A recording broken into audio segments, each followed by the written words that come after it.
Good day everyone and welcome to Exile News, the weekly show that brings you all the important news and information on Path of Exile, starting with an actual PoE1 news, and it's the timeline, the expansion timeline for the 3.29 update following the Mirage Challenge League, and this apparently has been set in stone for quite some time and is going to launch on the 24th of July, with the usual GGG live taking place on the 16th of July, which is basically a week prior to that. So we have about a month and a week or something like that before the next launch, and GGG also says that they'll be hosting a special event in this time frame that's available. We'll have to see what that means. Maybe it's a gauntlet, maybe it's something weird, but the fact that they call it special event makes you think it's going to be something weird and possibly very fun.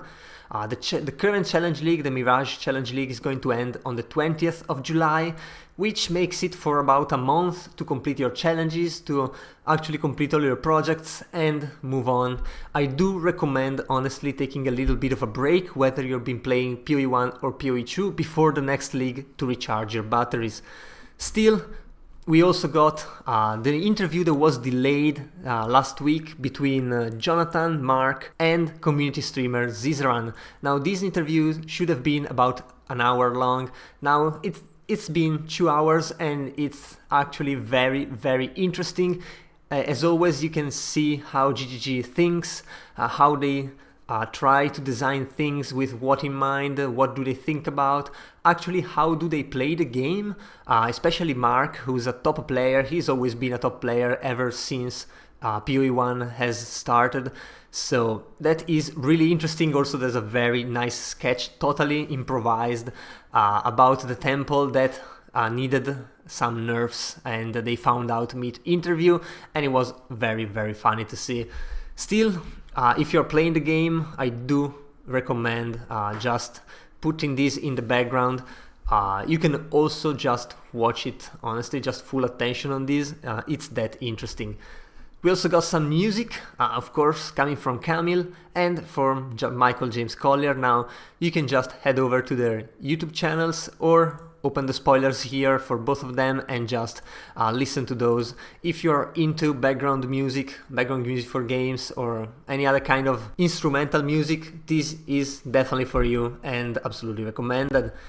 Also, we got the 0.5.2 patch preview. Now, the patch has already launched, but if you haven't really cared about it too much, you can watch this quick video of about 2.5 minutes of some of the changes, or you can check the full patch notes if you have something in mind that you want to see if it has been fixed or if it has been improved. For example, spirits have been improved, and hopefully GGG is going to change this highlighting here because it's obnoxious and impossible to read.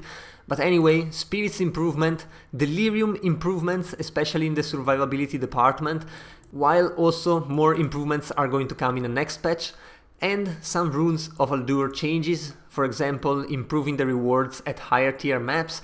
But then again, more changes to that and expedition are coming in the next patch as well. There's also monster changes, keeping in balance a lot of the monsters that had out of tune damage, and some general changes and improvements. For example, incredibly, the Bear Spirit Companion for the Spirit Walker has been buffed, increasing the base presence radius to 8 meters when it was 4 meters, and I do guarantee something about this ascendancy is going to get nerfed between this league and the next. So if you want to play the zoo build or just the boss build, definitely play it now before it gets killed, because it's way too strong for the investment that it requires.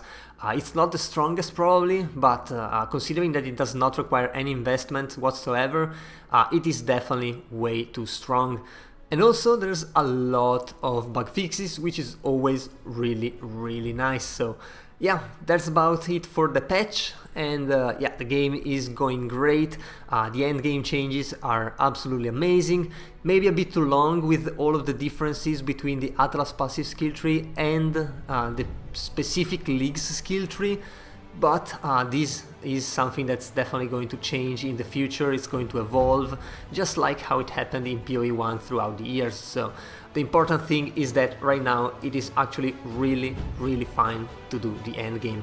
So yeah, I guess that was all for this week, and if you enjoyed the video, leave a like and a comment down below.